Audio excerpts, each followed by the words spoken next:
Okay guys, today I have this Evergo spinner ceiling fan, mint in the box. I bought this off of Facebook Marketplace for $40, and it was purchased from Kmart, as you could see. And there's the instructions on the side on how to install it and whatnot. And there's the tag, or I guess you could call it that. It says it was purchased from Kmart.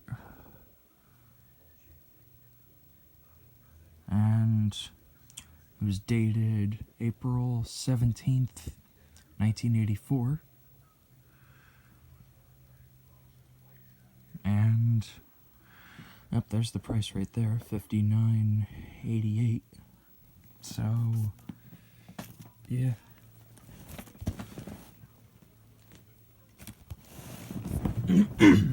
Excuse me. And right there's the Emperor. I already took it down. I'm gonna get this installed actually. Of course I'm gonna keep the box. So let me get it installed and alright, so the next clip you'll see is the fan fully installed. So